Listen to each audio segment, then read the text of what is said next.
Good afternoon, everyone. I hope you had a good lunch. And most importantly, I hope you had a few doses of caffeine because this is going to be an exciting session.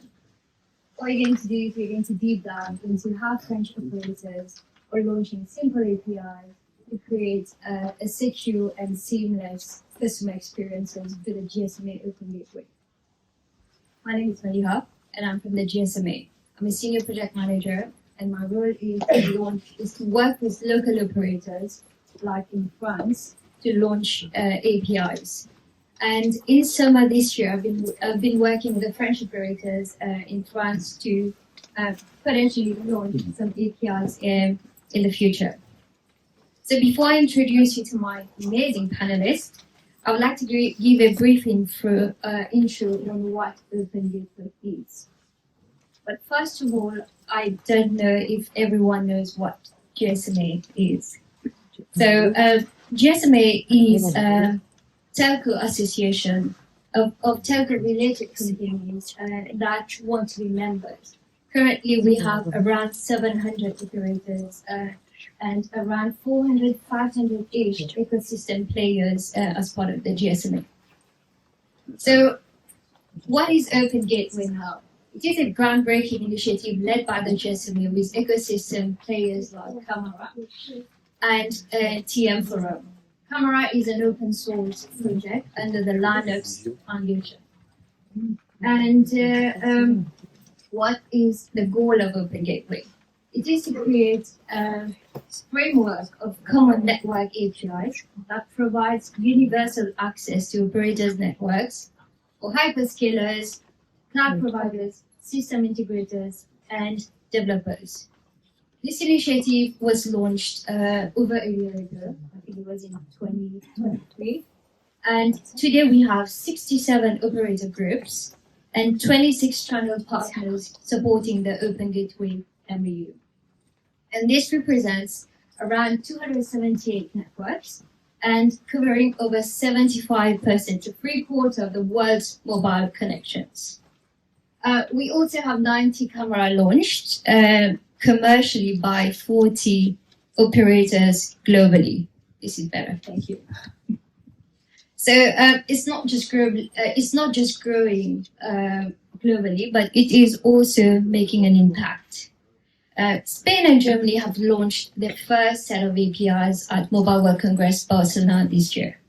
And now France is in the spotlight. The 4 leading operators, WIC, Free, Orange, and SFR, have come together this summer to work on 3 key APIs. And to unpack this further, I would like to finally introduce you to our expert panelists. Ludovic Robert, Camera API Tech from Orange. Hello. Yes. Vincent Diego, Director of Pay and Messaging from SFR. And we have Mathieu Honzi, the Chief Product Officer from TMT. Monsieur, welcome. So let's start with a big picture, Ludovic. The GSMA Open Gateway is creating a lot of buzz globally, but what do you think makes it a game changer for the telecom industry and for developers, especially in France? Yeah, thanks, Maria. I think mostly what is Open Gateway for me is about collaboration and accessibility for operators to work together. We can see the network as something very complex, not easy to tap in. And here, with a set of standardized API, we make it easier for developers to work. And Open Gateway and GSMA is leading this initiative by aligning the API for the network, for all the network, and for the operator across the world. So I think it's something that is very interesting from this perspective. And for me, this is what we bring here with the, as you said, 4 operators, that we embrace this initiative and we will align the API to provide exactly the same API from the network. You talked about standardization. So what I understand is that it is a shift from telecom complexity to developer simplicity. Vincent, let's break it down. What exactly are the APIs being launched in France, and what problems do they solve? Like, what use cases do they provide? In France, we have launched the API in a French standard before in 2020, and thank you GSMA to accelerate the development of the API and the standardization. Actually, we have three APIs for mainly fraud use case, to prevent fraud, to help online services to fight and tackle fraud. The first API is, I won't enter technically in the, it is a SIM swap. So SIM swap, it is the usurpation of the phone number. A frauder can, with social engineering, can activate your phone number in his own phone and then intercept a bank code to do a transaction, a banking transaction. It's quite simple. The bank asks us, because there is a risk if the SIM has been activated in 1 or 2 days before. The bank asks us, is the SIM activated in the last 2 days? And we answer yes or no. Then the bank take the risk to do control, other control, etc. The second API, it is so number verify. Yes, number verify. Number verify, it's amazing.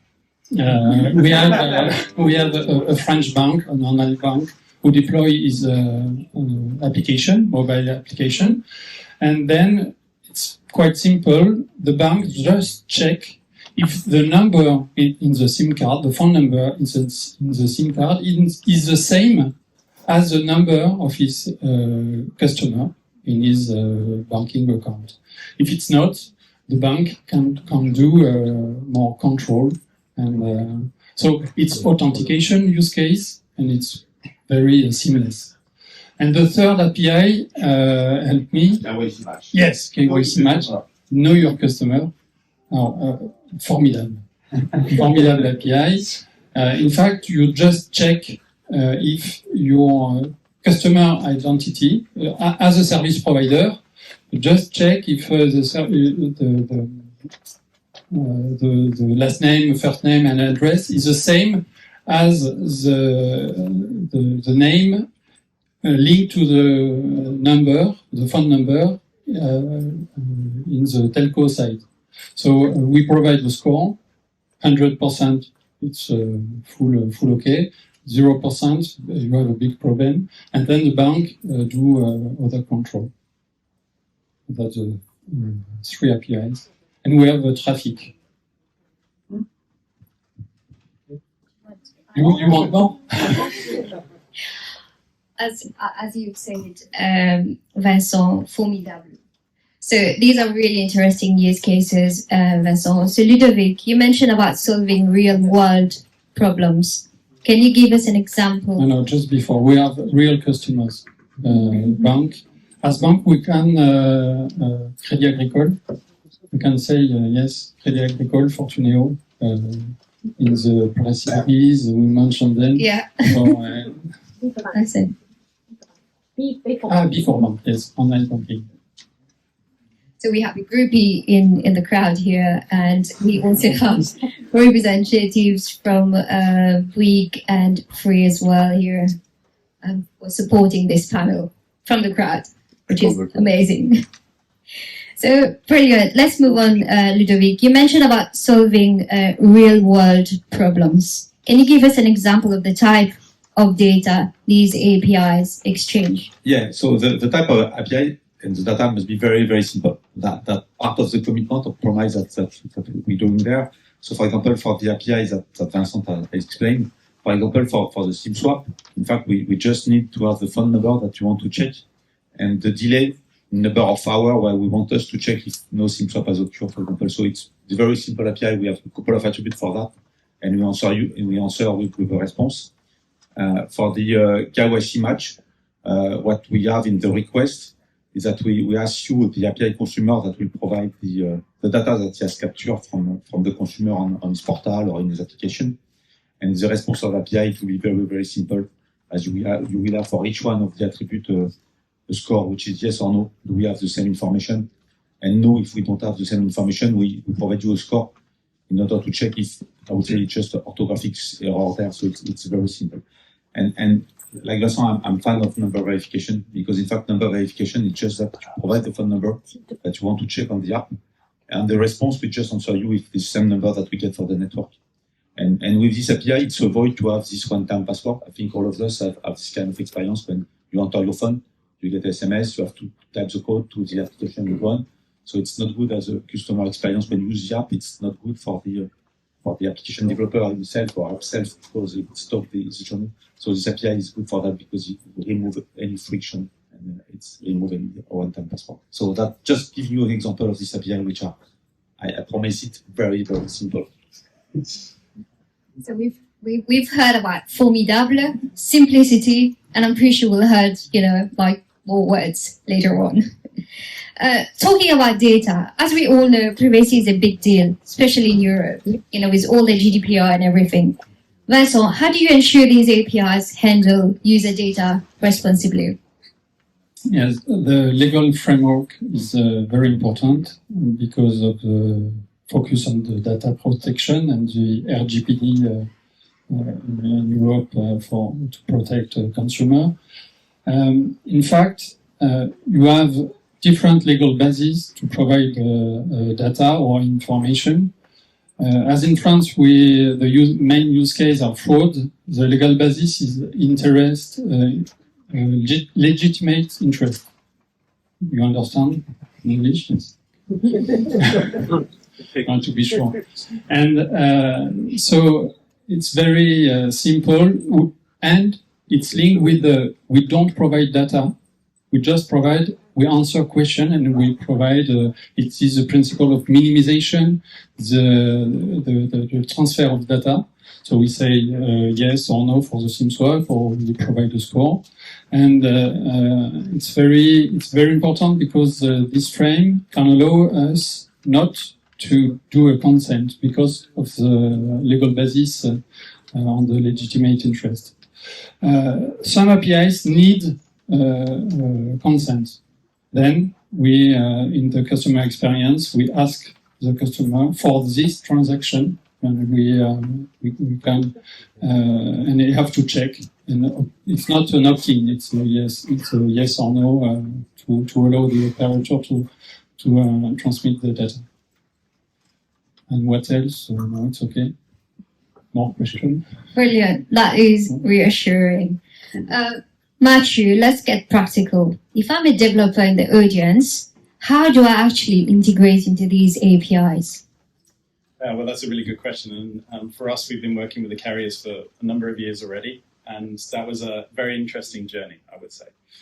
Many of the carriers had different standards, and it was our role as an aggregator to bring all those together and to normalize them. What's happening here with Open Gateway is that's changing. In a sense, the role of the aggregator is still there. It's still to bring a number of different APIs together to serve a particular vertical or sector, or many sectors. But Open Gateway has started to industrialize and standardize those common APIs, which means from a developer, you can now read one set of documentation and understand that that one set of documentation is talking to an API that can work globally. It can work in a country on all the operators in that country, and it can work in every other country around the world where the operators adopt that. So for us, in a sense, it's getting much easier to talk to our customers and talk to them about use cases, both current and future, about how to deploy these APIs. And that for us is really exciting. Brilliant. And this is exactly, I think, what developers need, right? Simplicity and developer friendly, and that simplify all the kind of technical complexities. So, Ludovic, let's stay on this specific topic and tell us more.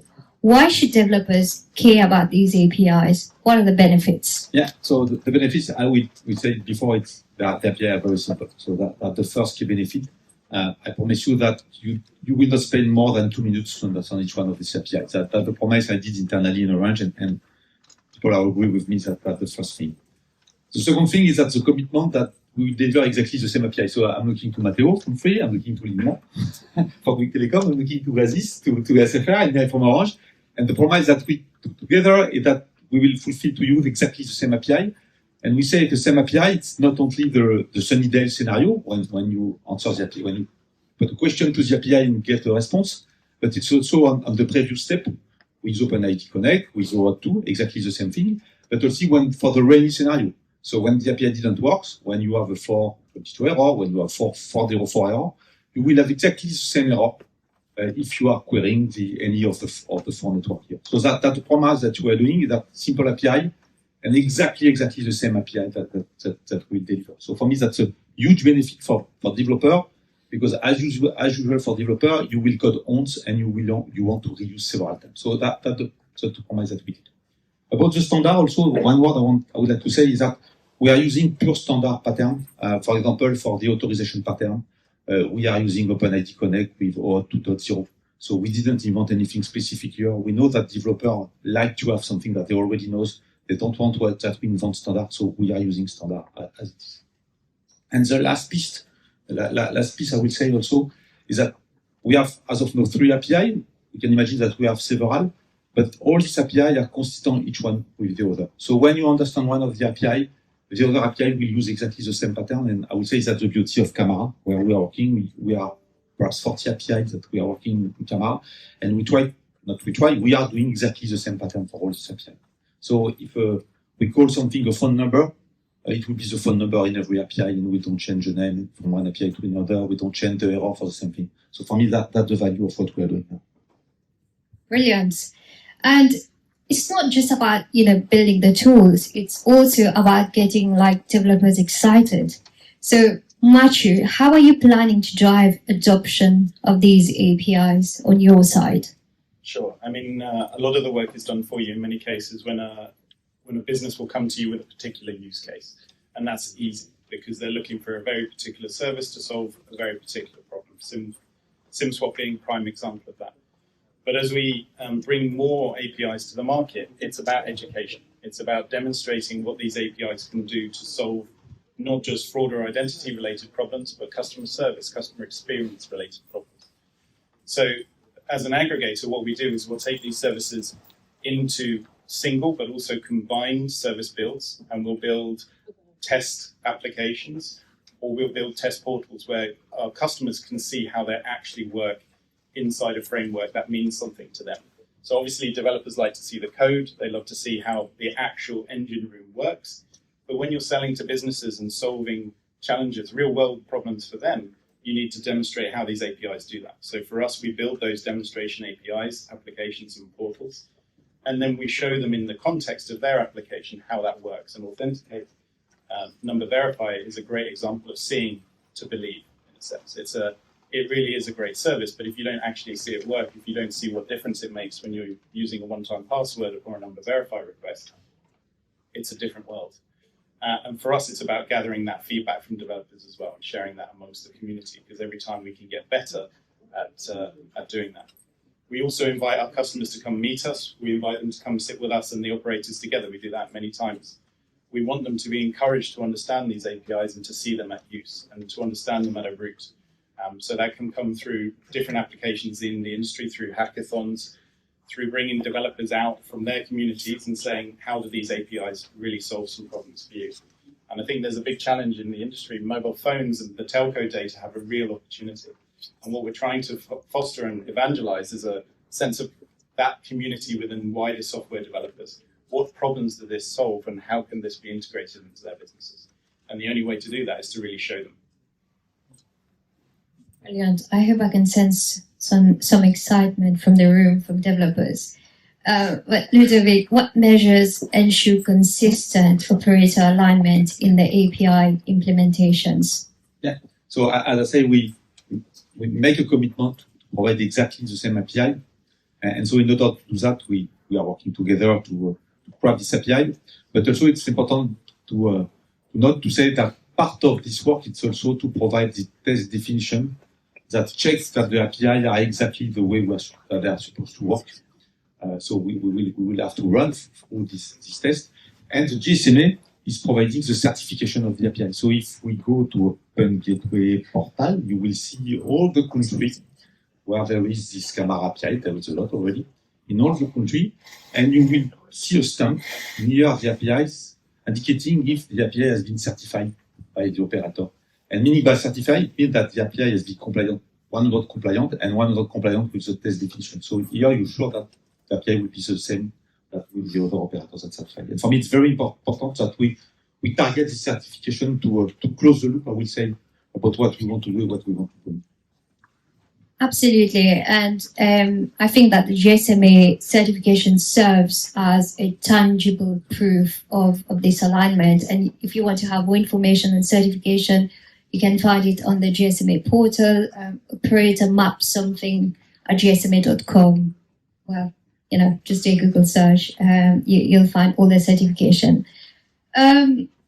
Brilliant. So, Vincent, when will these APIs be ready? I think everyone is waiting to hear. Personally, this. I'm ready.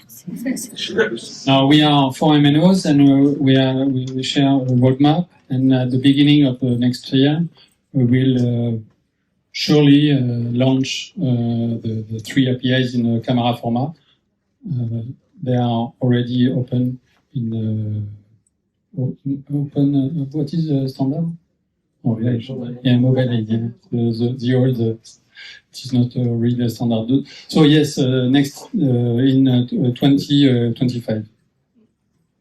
Brilliant. 14th of February. It's a new challenge, okay? So we want to mark your calendar for 14th of February for the launch of this. This is the Saint Valentin. As a French lover, no. And are you inviting audience from the room? The launch on 14th. Brilliant. Mathieu, can you give us a bit more? I know you've covered it earlier on in one of your questions, but can you provide us more insight on what feedback mechanisms are in place for developers using the APIs? Do you want to expand on that? No, sure, yeah. I mean, a big part of getting a developer community on board is hearing them and letting them share with you their experience and insights from using the services. The great thing with Open Gateway is it's driven by developers, effectively. So there is a community already inherent across operators here and globally that allow that exchange of information, those ideas to be shared at the root when services are being designed and when they're being deployed. And for us as an aggregator in the market, it's very much important for us that we understand that the customer has met their expectation with the deployment of the service. So for us, a key part of that is gathering through customer success. We drive that both during the implementation and post-implementation to see if the customer is meeting those objectives, that they're being solved with their challenge that they came through and with the MNO service that's available. And we're very thankful that, in fact, the French carriers, when you were talking about mobile ID back in a number of years ago, you were one of the first markets to introduce effectively fuzzy logic within your KYC match service. And that was sort of unheard of in the wider market at that point. And it really helped for us to address some customer challenges that they had around that particular service. Because binary matching, black and white matching, is very powerful, but at the same time, it doesn't help if there's a simple error in the transaction. And we've been working with that in the UK for a number of years. And so coming to the French market and being able to use that meant that it felt like customers were being heard. It felt like they were getting something that was more beneficial to them because they were able to turn their KYC match journeys into more successful outcomes. And ultimately, as developers, that's what we're all trying to do. We're trying to get our customers through the fraud, identity, or customer experience flow and out the other side as quickly and as safely and as securely as possible. So really getting that feedback and sharing it amongst the community of the GSMA and the Open Gateway and the MNOs is the best way we can do that together. Brilliant. Let's shift gears a bit. So, Ludovic, what role do emerging technologies like AI play in the evolution of these APIs? I think this is something, which we need to touch upon because, AI is everywhere now. So. Yeah, you're right. I see two domains for this API. The first one is that for new API. So today we're introducing these 3 API, but there is other network API. And for example, in camera, there is, I can take 2 examples. One is population density data. It's an API that allows you to predict how many people we will have at La Défense, for example, next Saturday between 2 o'clock and 2:15, for example. So this API, thanks to the information that we have on network and AI algorithm, allows to predict the density of the people. So here, within the API, we will leverage AI to provide you results. So that's one example. Another example I have is Network Insight. So it's an API that allows you, when you will have a session coming, to predict to the service provider will predict if the network capability will be good enough for what you want to do. So, for example, you want to have a HD session, for example, and with this API, thanks to this API, you will have some prediction about the quality of the network coming. And of course, in order to do that, we need to have AI because we need to understand some of the perturbation we can have on this information. So my first answer for that is saying that we will tomorrow or the day after tomorrow have other API where we will leverage AI. That's the first point. The second point also is that, and it's up for the developer imagination, I would say. I see this API as, little brick of Lego. In fact, they are very, very simple information. But when you bring them together, you can make something very interesting. And here, I think also that some AI can get it here. And you can imagine that by getting data from several API and by working together and with secret recipe, I would say, to be able to make an extended service. And for example, for the fraud detection and prevention, we are providing the SysQuad, we are providing the KYC match. But tomorrow, we are also providing the code forwarding, we will be providing the device swap, we're providing other API. And I think here there is for the application developer way to get this data, to capture this data and make some intelligence above and make extended service. So for me, that's the second part of the answer. It's above for the developer. Brilliant. Thanks, Ludovic. And yes. Just a comment. And we have to define the legal framework for each of these. Every time it's my passion, the legal framework.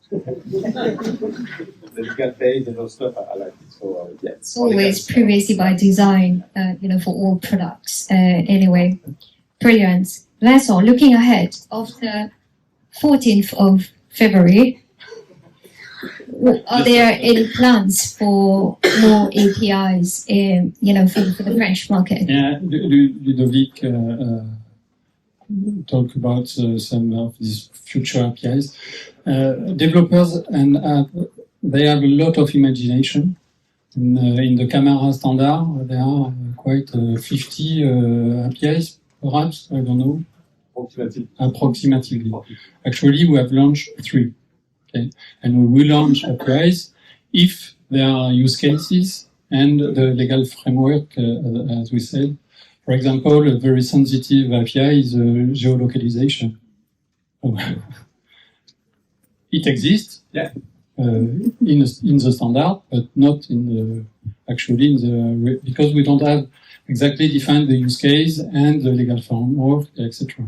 So it's very important to share the opportunity to develop the APIs with our partners, aggregators and developers, because we won't develop the 50 APIs defined in the standard actually. But we are very open to do it. For example, there is a very big issue with the banks actually to tackle fraud. In the standard camera, there is an API which is used in UK, Scam Signal, to say to the bank, careful because your customer is actually in the phone, have a call with probably a frauder. And this API, we will have to standardize it and to launch it, etc. So we expect that camera, or perhaps other APIs to tackle fraud, like a tenure. But the providers, the banks, and the developers will have to be focused on their needs and to say to the operators, okay, we want this one. Indeed. So demand-driven and also, making use of the API in the camera repositories as well.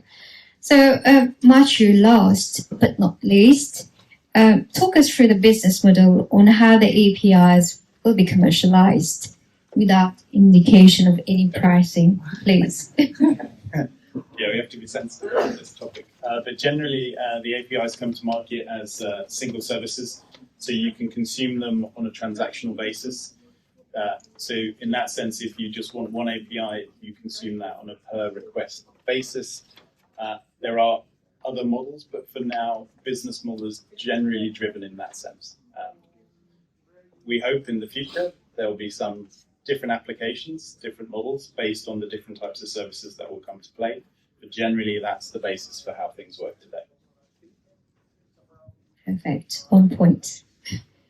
So, I mean, we are now at the end of the questions time. Thank you, Ludovic, Vincent, and Matthew for sharing your insights.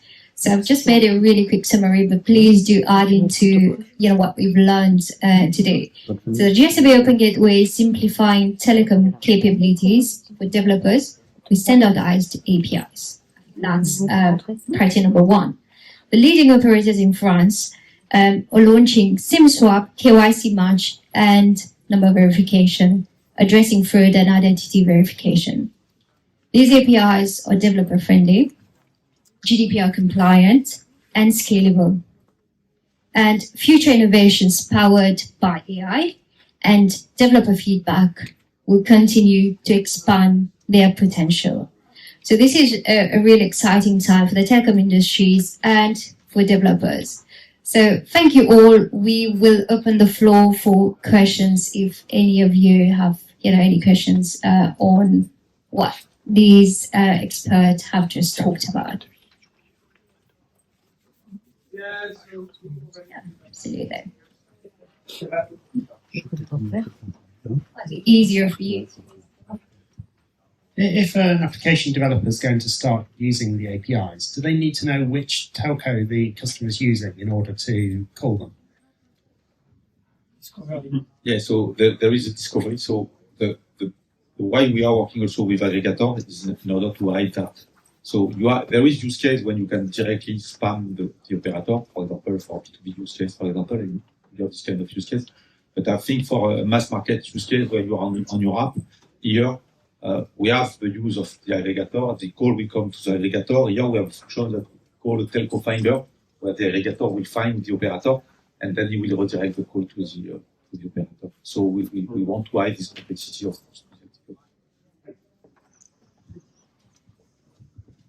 Hello.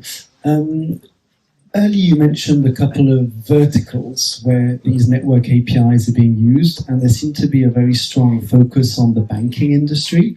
Have you seen any other industries that have a similar appetite for these network APIs? Yeah, I think it's true that we are going straight to the fraud detection and prevention use case because they are the low-hanging fruit, and we have easy material for that. But for me, I imagine that in logistics, in smart industry, for example, as well, you can have use case. The quality on service, quality on demand, for example, is a good API where we can imagine that in a factory, you will provide quality on demand, for example, for sensitive equipment, for example.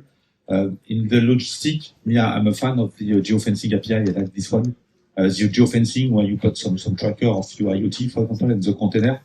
You can, with that, have logistic use case when you know in advance where the boat will enter in a port, for example, or a truck in a warehouse. So I think we can imagine to have a lot of use cases around logistic industry.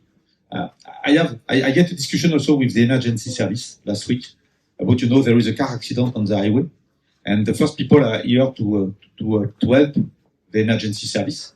And in this case, they ask us to say to use the population density data to know if there is a lot of people there, and also to have the localization, but most of that to have a quality on service in order to prioritize the people that are making movie in order to help the emergency to see what are the problem of the people and to prioritize, for example, this emergency service. So yeah, it's something I will never think about it before, to be honest. But when we make the presentation, to say, it's something that we have for real, we need something for real in order to that to prioritize, for example, emergency service. So, and that's why we are working with developer, with Hackathon, because we are just scratching the surface about the use case. I think we have a lot of. Just to add to that, so we're working with companies in many different sectors, and we have been for a number of years. It really comes down to the use case that they're looking to solve. And I think with the breadth of the open gateway APIs that are on the horizon, you can solve a lot more of those challenges. I mean, we've got customers in e-commerce, in gaming, gambling, age assurance, a whole bunch of different types of businesses. They're all looking to solve a particular thing, or they're looking for the combination of those network APIs together that ultimately ensure you're talking with the same person or you're delivering the best quality of service that you can for the customer. So there really isn't a limit to the audience. It's just been specifically the initial APIs that have driven volume and take up have been as a result of a specific industry problem. And we're moving away from those very point-specific services to a much more cross-collaborative industry requirement. And that's what's exciting about network APIs. And also what we've seen from the GSMA side is that, anti-fraud APIs are the easiest to kind of implement. And, currently all the anti-fraud APIs globally is the hottest use case. So that's what we've seen. Any more questions from anyone?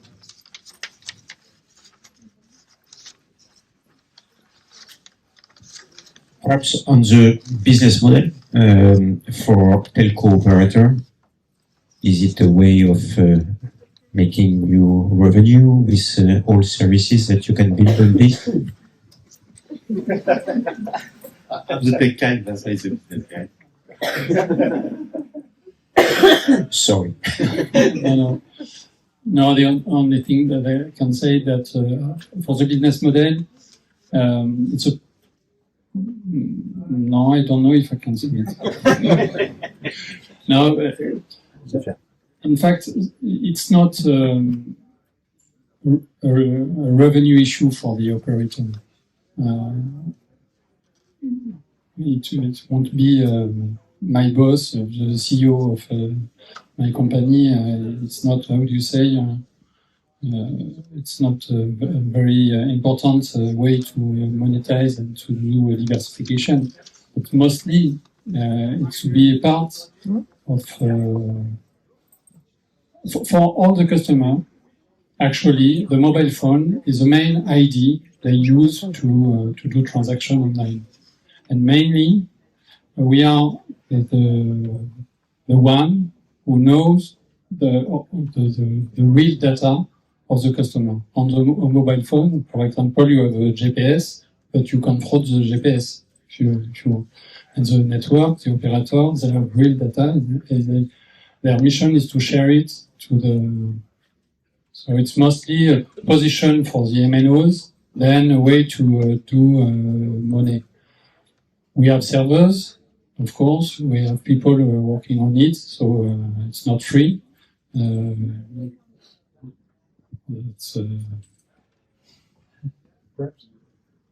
also it's a question of volume. Because if there are 3 transactions, it will be very expensive. If we have millions of transactions, then it will be less expensive. Oh no, not again. Anything different? Yeah. Matthew, with a French accent, please. I'll do my best.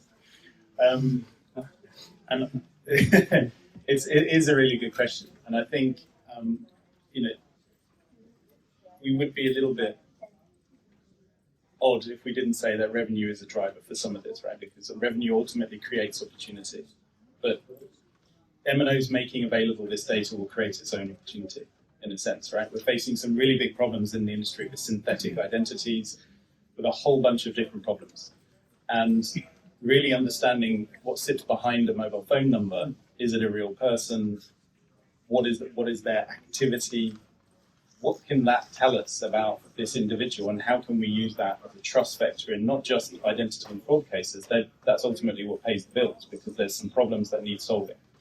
But when you understand that, a mobile phone number can be a real point of entry for everything. We have some customers who drive mobile phone numbers as a username, and almost through a completely passwordless journey, that their phone number is just the thing they use. There's nothing else.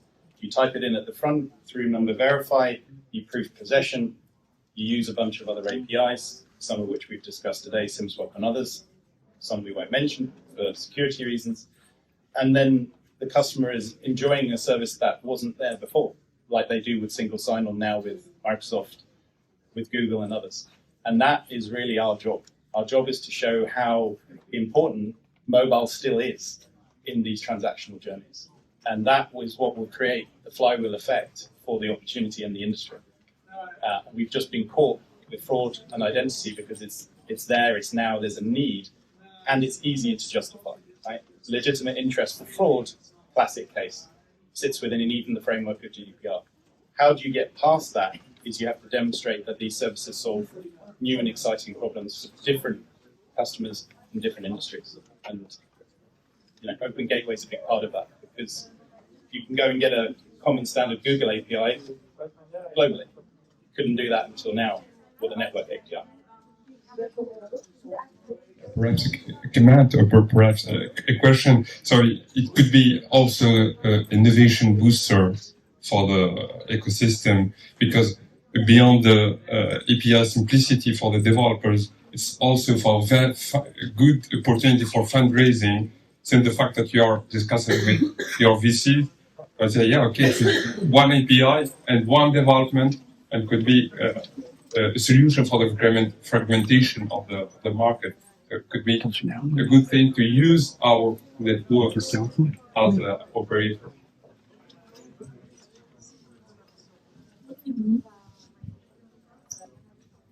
Thank you. My impression is that in the developer world, network APIs are not really well known. I mean, it's not a household. So I'm wondering, I might be wrong, but that's the way I see it. What do you do in France to overcome that barrier of awareness, or to increase awareness? Yeah, no, that's a good question. For me, that's something that we need to crack on that. It's true that as operator, we are not the place where the API developer will go. So that's why we have to work with people like Matthew, we have to work with the aggregator, we have to work with the hyperscaler. I can speak from Orange, where we try to have a presence also in a lot of events in order to promote our API. So I know it's the industry, but for example, at the Mobile World Congress, we are making demonstration of the API. And the last thing also that we try also to promote, and the guys that are just behind this wall, is that we are making hackathon also. So that part of the process, we are making a lot of hackathon with the API. We have made available a lot of our network API on Sandbox. Here we are speaking about production grade API. The free one will be in production grade. But also we have Sandbox API, the location retrieval, location verification, population density data, and so on. We think there's API a lot of value, and the way that we can address developer is to have hackathon to try to go with that. But with you, it's something. It's a challenge to be known for APIs. Absolutely, thank you. And I mean, what we've seen from the GSMA side as well is that we are trying to make it more easy for people, for developers with limited experience from the telco side, to make it easy to consume these APIs. So definitely on point, Ludovic. Any more questions from the room? No.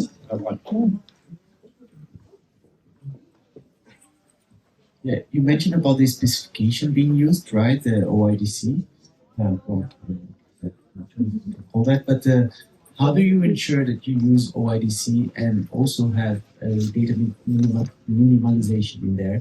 Because OIDC can provide, all the types of information, right? But how do you make sure that you work with two fronts? Yeah. So specifically in Camara. So here, at the level of the specification of the API, it's a job to Camara to do that. Okay, so this is where we're working. And specifically in Camara, we have one specific work group of people with experts that are working on the identity and consent management. And this is where all the rules of engagement are defined. And regarding question, for example, it's clearly described in this work group. We have a documentation, a specification where we follow that. So everything linked to data minimization and the use of the OpenID Connect and what we are putting in each one of the attribute of the OpenID Connect is specified within this workgroup. So I'm not the expert of the workgroup. I have one guy on my team working on that, but I understand that there is a lot of that. Probably one of the workgroup where we have a lot of people. We have experts from French Telecom, we have experts from Telefonica, we have experts from Vodafone, for example, to give a few of them working on topics that we try. And very important for us that we are very, very strong. That at the end of the day, that's what we want to reach. At one time, we're thinking to add one specific things in the it's a slash auto right, but we say no, that's not a good idea to add one specific attribute. So we spend a lot of time to discuss, to fight each other, and at the end we came to the that no, we have to use what is pure standard. 5 minutes. So I will not explain the planet. It's okay.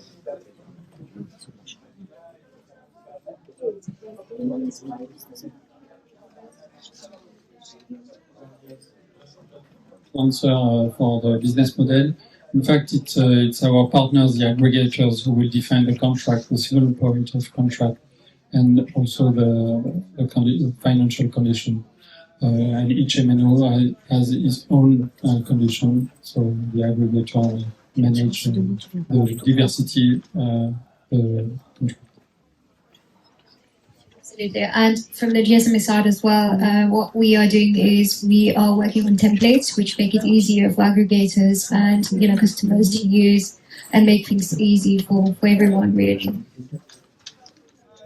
That's great. Any more questions from the room? No. So thank you everyone. Thank